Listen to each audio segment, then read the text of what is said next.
De primera entrevista para la televisión. Sí, es de veras.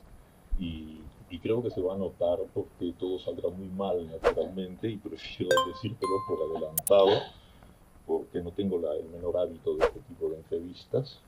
Y como creo que no hay que hacer trampa en estas cosas, empiezo por decirte que más de una vez consultaré notas porque ya sé más o menos algunas de las cosas que me vas a preguntar. Y ese es el motivo por el cual he aceptado la entrevista. Las preguntas que me vas a hacer. Julio, bueno, pues vamos a comenzar. Cuando quieras. Sé que fuiste muy amigo de Pablo Neruda. ¿Qué nos puedes decir del hombre y del poeta?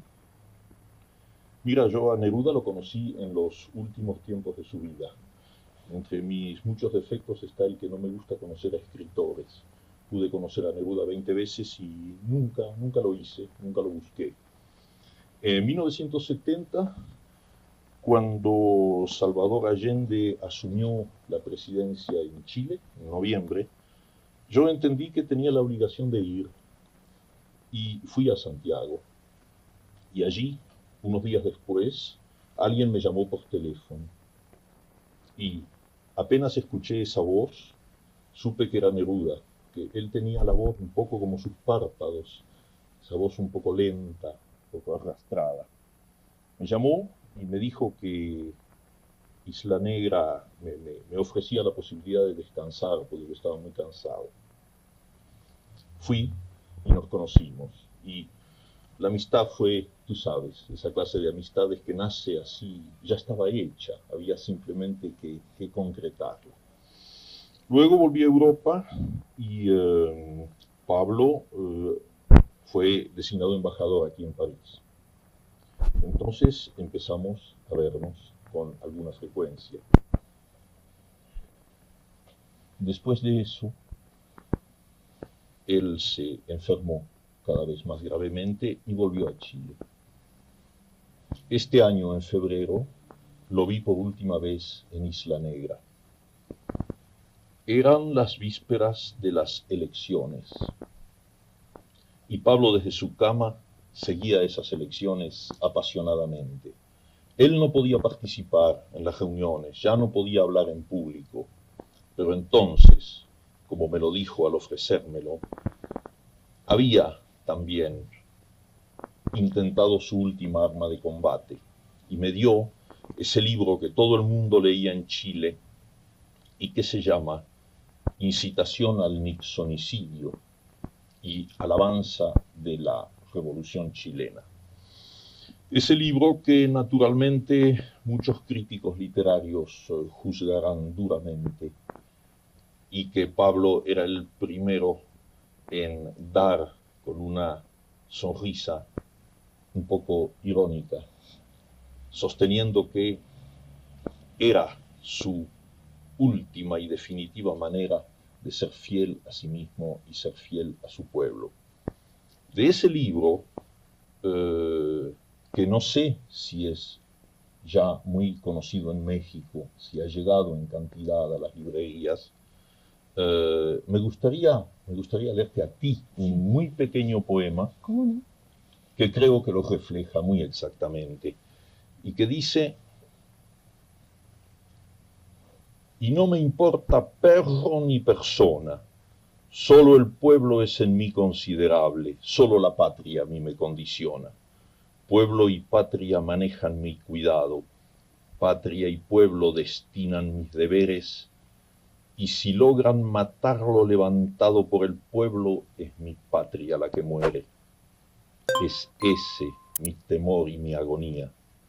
Por eso, en el combate, nadie espere que se quede sin voz mi poesía. Y no, en el combate su voz duró hasta el final, e incluso después de muerto, en las circunstancias monstruosas en que todo eso se produjo, su voz sigue viva. ¿Qué más quieres que te diga de Pablo? Mira, yo pienso que Pablo ha sido para América Latina lo que Pablo Picasso ha sido para Europa, el otro Pablo. Siempre me acuerdo que Picasso decía: yo no busco, no encuentro. Tal vez Neruda podría haber dicho: yo no escribo, fundo. Él nos fundó en una cierta medida en el sentido en que Octavio Paz, por ejemplo, utiliza la expresión literaturas de fundación. Tú no solamente eres un escritor de lo imaginativo, también eres un escritor políticamente comprometido, y yo quisiera que me dijeras cómo interpretas los acontecimientos actuales en Chile. Mira, hay una cuestión básica yo diría, de aritmética elemental. Casi podrías planteársela a un niño como un problema de escuela primaria. La unidad popular en 3 años de gobierno, ¿a quiénes mató? ¿A quiénes vejó? ¿Qué casas saqueó? ¿Qué libros quemó? ¿Qué ultrajes cometió? La junta militar en menos de un mes. Bueno, es el problema que se le podría plantear a un niño. Y la respuesta es obvia y monstruosa. Yo no soy un entendido en política. Algún día se hará el análisis de los aciertos y de los errores que puede haber cometido la Unidad Popular en la conducción de su gobierno. Por cierto, en materia de errores, el primero en ser claramente sensible a ellos era Salvador Allende. Hablamos largamente en Santiago y en ese sentido tenía una lucidez y una franqueza total. Conocía las posibilidades y las imposibilidades del momento. Pero frente a esta monstruosidad cotidiana en Chile, para mí, en todo caso, lo que cuenta es el fondo, lo diríamos la ética del problema. ¿Cuáles eran y cuáles son los ideales de la Unidad Popular? ¿Cuáles son los ideales, si podemos usar la palabra, de sus enemigos? Mira, yo te lo resumo en una simple frase. La Unidad Popular era y es el corazón de Chile. La Junta y sus cómplices son el estómago de Chile. ¿Qué va a pasar ahora con Chile? No, yo no tengo el don de la profecía, pero me está dada la esperanza, y no una esperanza gratuita. No puedo decirte exactamente lo que va a pasar, pero cuando un gobierno durante 3 años ha politizado, en el buen sentido de la palabra, a su pueblo, cuando ha intentado una empresa de tipo espiritual y cultural, como la de la Unidad Popular, de la que yo fui testigo en 2 ocasiones, eso es irreversible. Eso puede ser sofocado hoy, pero volverá a levantarse. Y acaso en un plazo muy próximo. Julio, ¿cuáles podrán ser ahora los caminos de la América Latina? Mira, Silvia, yo te hablaba de irreversibilidad hace un segundo. No es un cuartelazo más en cualquiera de nuestros países que va a cambiar esos caminos. El problema está en la noción de los caminos. Uno no puede dejar de acordarse de la copla de Machado, ¿no? Caminante no hay caminos, se hace camino al andar. Es decir, que es andando que se hace el camino. Cada pueblo hace su camino a su manera andando. Y curiosamente ese verso de Machado hace pensar en la frase del Che. Esta humanidad ha dicho basta y ha echado a andar. Es decir, ha echado a andar haciendo su camino. Hubo un momento en el panorama latinoamericano, me parece, en que había una tendencia a fijar modelos de caminos. Esa etapa ha sido superada y no deberíamos olvidar, por ejemplo, que cuando Fidel Castro estaba en Santiago, fue el primero, con una lucidez perfecta, en admitir y alabar la legitimidad de la experiencia chilena, tan diferente, como es obvio, de la cubana. O sea, ahí están las posibilidades de echar a andar y de ahí saldrán los caminos. ¿Consideras que tu última novela, Libro de Manuel, es una obra política? Sí, en la medida en que apoya una política revolucionaria, sí. Yo creo que se puede realmente hablar de libro comprometido, para utilizar el término. Y creo que es también mi manera personal de hacer camino al andar. Para esto tendría que hacerte un poco la historia de cómo nació y cómo fue escrito el libro de Manuel. Aquí en París, hace 2 años y medio, con un grupo de latinoamericanos nos ocupábamos lo más posible de un comité para la defensa de los prisioneros políticos en la Argentina, que trabajaba además en colaboración muy estrecha con un comité equivalente para los prisioneros políticos uruguayos. Entonces, como te puedes imaginar, en ese tipo de trabajo recibíamos una cantidad de documentación importante, no siempre conocida por el público en general, que nos llegaba por distintas vías. Y entonces, a lo largo de los meses de ese trabajo que hacíamos aquí con el comité, yo empecé a sentir una especie de necesidad de escribir un libro en el que el tema, el motor del libro, fuese la denuncia, un ataque frontal contra la tortura, contra la represión en toda la zona del Cono Sur y concretamente en mi país. Inmediatamente me di cuenta de las dificultades, dado el tipo de escritor que soy yo. Es decir, que, y lo dice el prólogo además del libro, se trataba de hacer algo que yo no había hecho nunca, es decir, intentar una especie de convergencia entre los hechos políticos históricos, crudos y desnudos, en forma de telegramas, noticias o fotos, y algo que yo me obstinaba en que siguiera siendo literatura, como creo que en alguna medida lo he conseguido. Esa convergencia era para mí una experiencia muy nueva y eso explica en alguna medida los problemas que me planteó el libro y la fatiga que me causó hacerlo. ¿Tú crees que has logrado tus propósitos entonces? No, solo relativamente. Yo puedo decirte que mi principal enemigo, que determinó sobre todo los defectos, pienso, fue esa especie de lucha contra el tiempo, de carrera contra el reloj. Porque como te das cuenta, el libro tenía que ser escrito lo más rápidamente posible.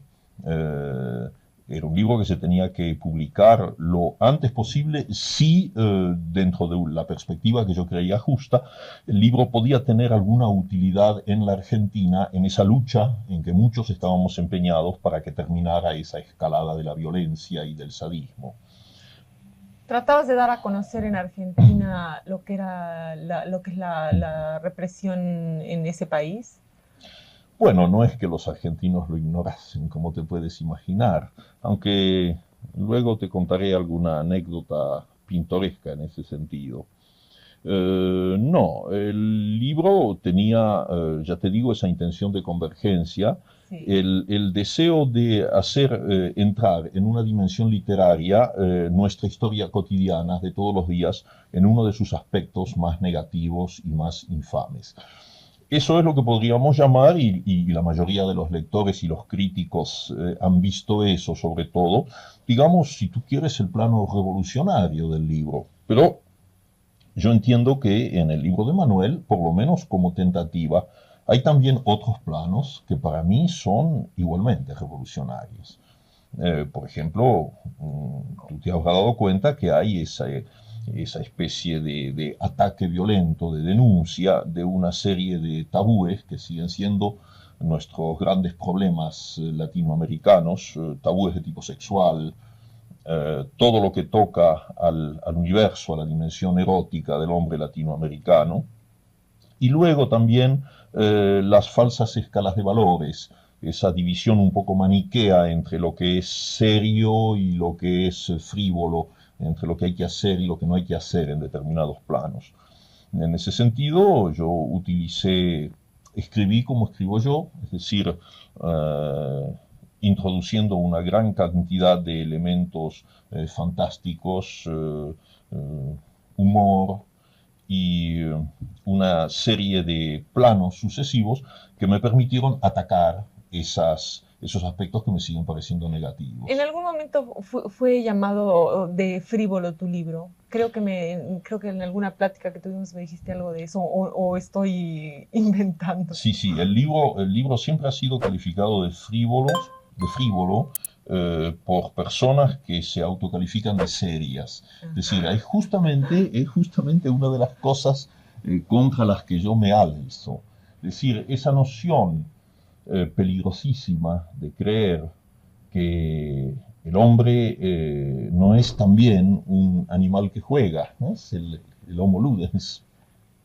Y entonces se ha dicho con mucha frecuencia, con respecto a ese libro y otros libros también, que cierto tipo de temas que tocan nuestra historia contemporánea no se pueden tratar en esa forma. Hay que tratarlos de una manera grave y seria.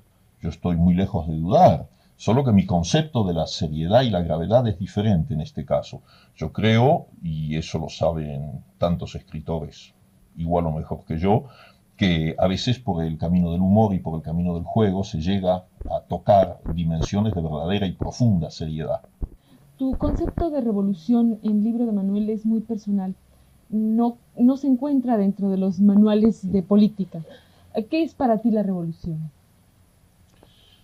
Mira, en estos últimos años, a lo largo de una serie de textos, de controversias fraternales, con compañeros cubanos o colombianos o uruguayos o argentinos, he ido tratando de explicar a mi manera cómo entiendo no solamente la revolución en sí, sino la única forma en que a mi parecer se puede llegar a una verdadera revolución. Es decir, que la cosa es muy simple en apariencia y por lo tanto muy compleja como siempre las cosas simples. Es decir, que por un lado, desde luego, hay un hecho obvio, hay en el plano geopolítico, en América Latina, en el tercer mundo en general, hay un camino revolucionario que cumplir, hay que llegar a esa revolución. Grosso modo, digamos, la revolución de fuera hacia adentro, es decir, el hecho revolucionario que abarcaría a los pueblos en su totalidad, en su integridad, uno por uno o varios juntos.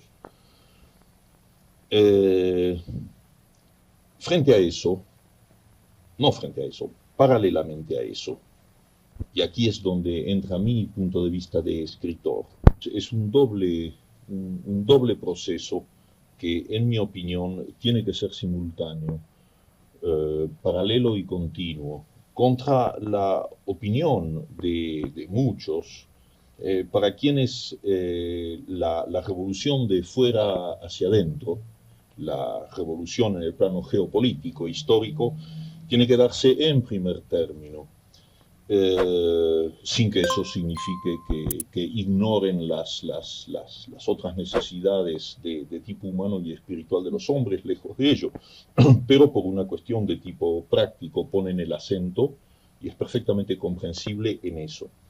Yo personalmente sigo pensando que si el fin último de una revolución es el hombre considerado como un ser al que la revolución le daría las posibilidades de su máxima expansión en todas sus dimensiones, es necesario que la acción revolucionaria se cumpla continua e infatigablemente en los dos terrenos.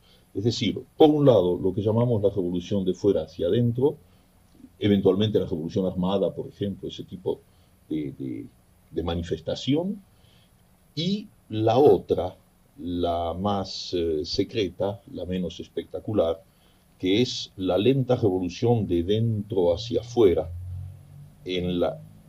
por la cual todo individuo, hoy como adulto y mañana sus hijos y sus descendientes van adquiriendo o pueden ir adquiriendo una mayor conciencia de su humanidad, de su capacidad humana, de su capacidad en todos los terrenos, hoy completamente constreñida, alienada y sofocada por razones que no te voy a explicar porque las conoces de sobra.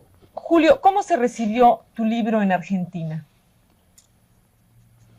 Mira, de eso te puedo decir algunas cosas porque yo estaba en Buenos Aires cuando el libro apareció. ¿Por qué fuiste a Buenos Aires? Mira, es bastante obvio. Tú comprendes que un libro en el que se denuncian las torturas con los nombres no solamente de las víctimas, sino muchas veces de los victimarios, no es un libro que tú puedas escribir en París y luego publicarlo en la Argentina y quedarte fuera. Era absolutamente necesario que yo estuviese allí.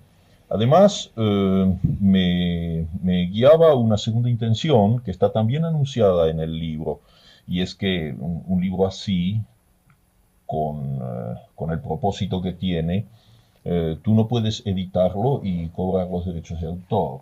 Entonces yo había entendido que podía ser útil a la causa de los presos políticos, porque fíjate que el libro era una continuación, si tú quieres, en otro plano, de lo que había estado haciendo con mucha otra gente aquí en París, que esos derechos podían ser útiles para la defensa de los prisioneros políticos, y así lo hice. Ahora, como te imaginas, eso en el plano político del momento en la Argentina creó un cierto clima de expectativa, de comprensiones y de malentendidos, lo cual era perfectamente lógico.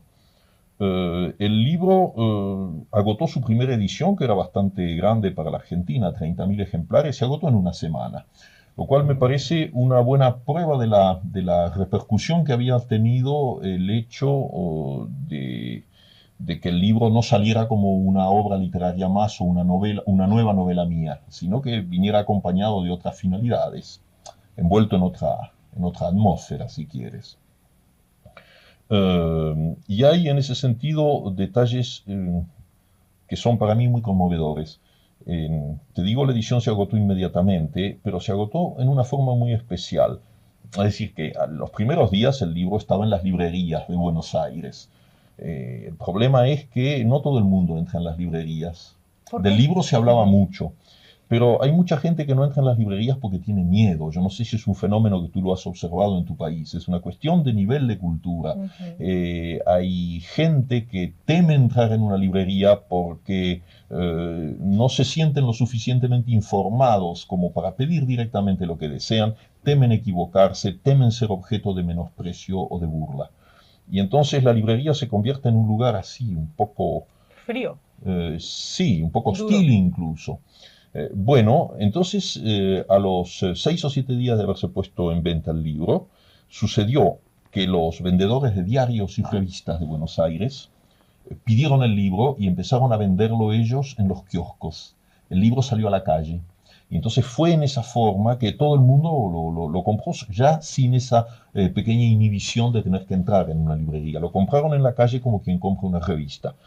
Y desde el punto de vista de la reacción de los lectores, te puedo decir que como me atajaban con frecuencia en la calle y me hacían comentarios en un sentido o en otro, sí, puedo decirte que los niveles de comprensión, como es lógico, fueron muy diferentes.